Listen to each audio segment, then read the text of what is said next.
everybody, and welcome back to another episode of the Nerd News Update. My phone is currently at 9%, so we're going to try to get this in one take. Alright, so let's start off with some Call of Duty news. You guys know I'm a big Call of Duty player. Alright, so I finally got around to watching the campaign footage of the mission from Vanguard that they put on the official YouTube channel. That looked really good. I'm very excited for the campaign. And then, of course, I'm also excited to experience zombies and multiplayer for the game as well. Alright. Interestingly enough, now that I finally got around to watching the campaign footage, I have not actually watched the multiplayer stuff that they released, but I've seen some tweets about it. Anyway, other Call of Duty news. Tomorrow will be the Black Ops Cold War Season 5 Reloaded event. That's where pretty much every season they have, in the middle of the season, they'll drop some more content, keep it fresh and all that. A lot of stuff is coming tomorrow. Some of it's going to be in season, so let's just break that down real quick. Okay, Hudson is coming as an operator. I'm guessing he's probably going to be a purchasable character, like with COD points in the store, but it's possible he could be from some kind of reward or something. I mean, they gave a, price 84 out for free, so who knows? All right, we're getting a new 6v6 multiplayer map, which is going to be Zoo. Apparently, this was in one of the older Black Ops games. I believe it was Black Ops 1. That's going to be interesting. A larger version of Zoo has been in Outbreak for a while, and I enjoyed it in Outbreak. So I'm excited to see how it plays in multiplayer.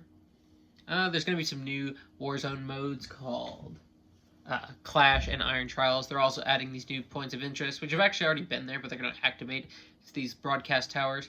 It's something along the lines of, like, you go there, you get more loot, more money, more rewards, or something like that. But the downside is it attracts other players too, because it's like a beacon for it. So that's something that's coming up. What I'm really looking forward to, this is coming in season, is going to be the numbers event. Really excited to see what they do with this. I mean, the numbers was, of course, the focus of the Black Ops 1 campaign. It's just really interesting aspect of the Call of Duty franchise. They've also been using the numbers program. Like, if you've been following the seasonal story of Cold War, the main villain has basically restarted the numbers program and is using it against our heroes. There's also these red doors in Warzone that are a reference to it, and they do some stuff in there. So that's just something interesting. I'm really interested to see how it goes. When the event is live, there's going to be challenges you can do, and one of the rewards is a brand new melee weapon, that being a Psy. If you don't know what a Psy is, it's like, you've probably seen them in like ninja movies or something. If you know who the character Elektra is from Marvel Comics, she uses them. Also, Raphael from the Teenage Mutant Ninja Turtles uses Psy. So I'm looking forward to using that, especially in zombies. Melee weapons are so much fun. There's so many melee weapons in this game, and they are just one of the best features of this game. I love the melee weapons. Still have to unlock 2 of them. I still have 2 of them I haven't unlocked yet. But anyway. Alright, moving right along. Alright, now we get to the good stuff. Zombies. Okay, we're getting a new Outbreak region, which is the Combined Arms map Armada. That means we're going to have zombies on these boats, and that's going to be really cool. I'm really interested to see how they do it, like, logically speaking, how are they getting there? They must be being teleported in. But yeah, and then I'm wondering if they're going to have all the boats from the Combined Arms version, or if it's going to be the Strike version. We'll see. Also, there's going to be a new Outbreak objective. Or, no, it's not an objective, it's a world event, so it'll be like one of the side quests. It's called the Black Chest. It looks like the standard chest, but it's like covered in dark ether energy. So I'm really interested to see what that does. Then, a new Outbreak mode called Survival. This one has me really pumped. Alright, so apparently it's like your normal Outbreak. You spawn in, you need to get some weapons, you need to complete these objectives, all the fun stuff. But, there's a few changes. I think for one thing, the map is not available, and also that's going to be a huge thing, by the way, because then you won't know where all the side objectives are and all that. So it's like, do you drive around just looking for it? Will the side objectives even be there? Probably. Anyway. And apparently you don't have health regen. You have to go around and, like, find food. And I'm talking just, like, on the ground, like a banana or, like, I don't know, maybe there's, like, a steak or something. And you use that to replenish your health. That is going to be such a unique take on Outbreak, and I am pumped for that. And then if you want to hop into one of the round-based maps, D Machina, Firebase Z, Mauer, there is a new way to play those. It's called the Rampage Inducer. I know there's a blog post, but I didn't read it in detail, but apparently it's going to, like, ramp up the difficulty, make the game go really fast, and provide a challenge. Something like that. I'm guessing it's probably going to, like, give the zombies more health, make them sprinters from early on. Again, I didn't read the blog post. I'm just really looking forward to jumping into that this weekend.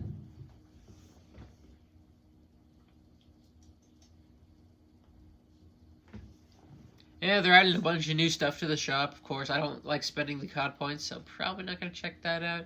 There's a lot of cool stuff in there, though. That's what annoys me about these newer Call of Duty games. They take so much of this really cool stuff and they put it behind these COD points, which of course, the way you get those is spending real money. Yes, there are ways to get them for free. You get 300 free COD points every season, and if you spend 1,000 COD points on the battle pass, you can earn that back plus the 300. But that's a slowly progress. And I'll admit, I've bought stuff in the shop. I've got the Cowboy Adler outfit and Samantha Max's operator bundle, which I wish I would have waited on that. I would have got one of her different outfits, but I'm getting off track. Let's see.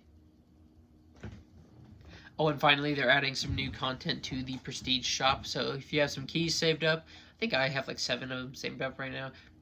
Maybe there'll be something interesting there. All right, moving right along.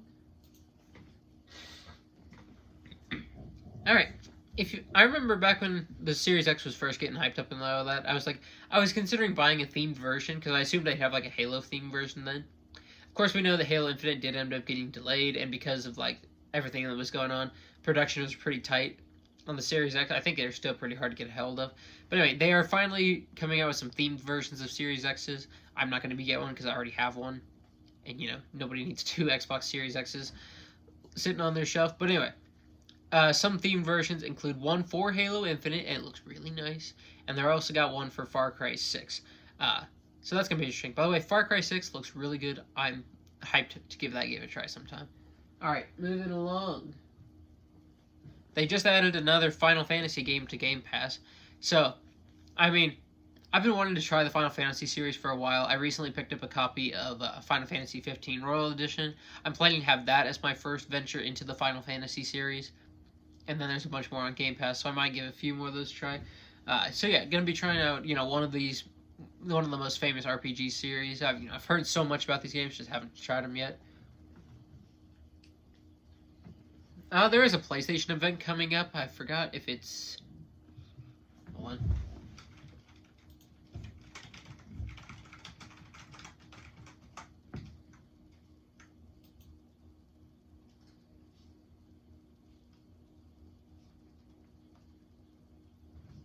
That's coming.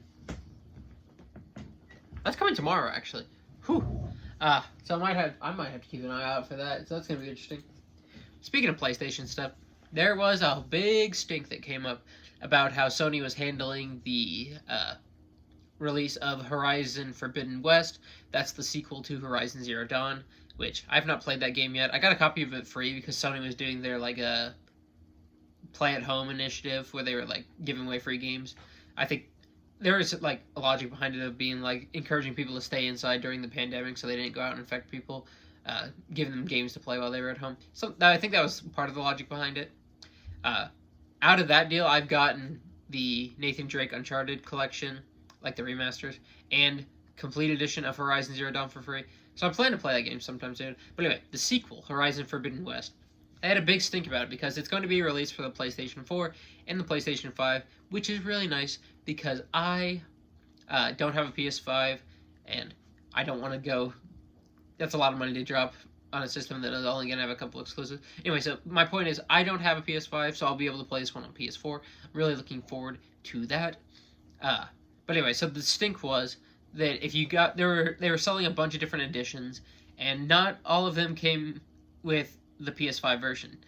So basically, you could buy like the PS5 version or the PS4 version. There's no free upgrade, and all that. And then certain like special editions would come with a copy of both, like a copy for PS4 and PS5. So that was the controversy.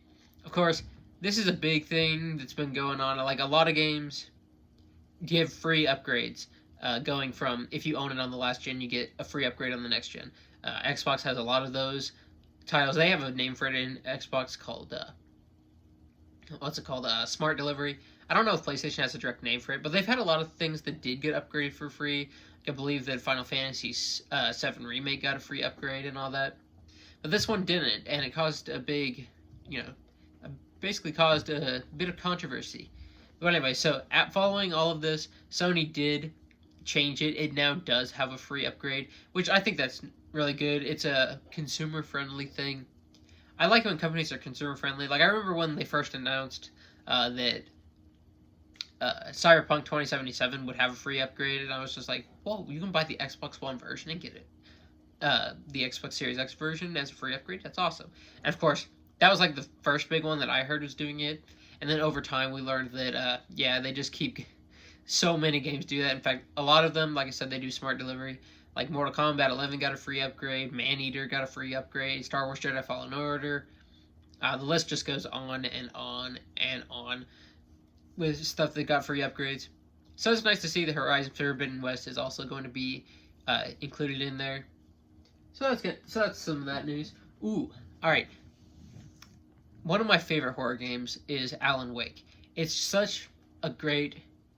I had such a fun time with this game. Like I remember, I played part of it with my uncle, and we just had a ton of fun. Like going through learning the story, and it has just a really intriguing mystery, and it's got those like aha moments where you're like, oh, that's happening because of this, and this. And I don't know, I just really enjoyed Alan Wake. But anyway, the reason we're talking about Alan Wake is it's getting a remaster that's going to be put onto PlayStation 4 and PlayStation 5. Alright, so Alan Wake was originally an Xbox 360 exclusive. It also got a PC release, and now it's coming over to PlayStation. So more people get to play this really fun game. I'm all for that. And just a little note, I know it's easy to get caught up in the console wars and all that kind of stuff, and like talk about why you think yours is your favorite and point out why certain features that are better on certain systems. But come on, we're all gamers, and exclusivity is done. I know, like,